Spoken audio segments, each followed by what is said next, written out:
বন্ধুরা, আজকে আমি তোমাদেরকে দেখাবো খুব সহজে কিভাবে আলুর দম রান্না করতে হয়।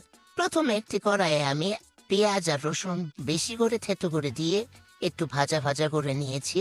এখানে আমি আবার দুটো দারচিনি এলাচ দিয়েছি, দিয়ে কিছুক্ষণ নাড়াচাড়া করে নেব।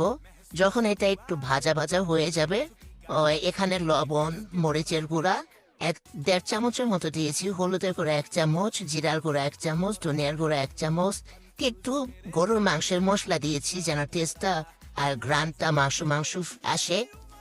তারপর দিয়ে খুব সুন্দর করে নাড়াচাড়া করে নিলাম। গরুর মাংসের মশলা না দিলেও চলবে, কোনো সমস্যা নাই। তারপর মশলার উপর যখন তেলটা ভেসে উঠবে, এই সময় মটরশুঁটিটা দিয়ে দিয়েছি। তারপর ইয়া আল্লাহ, আলু দিতেই তো ভুলে গেছি। আচ্ছা বন্ধুরা, আমি তারপর মটরশুঁটি দিয়ে খুব ভালোভাবে কষিয়ে নিয়ে আলু দিয়েছিলাম। আটা আলু দিয়ে খুব ভালোভাবে কষিয়ে নিয়ে আবার ঝোল দিয়ে কিছুক্ষণ রান্না করে নিয়েছিলাম। এই তো ফাইনাল লুক।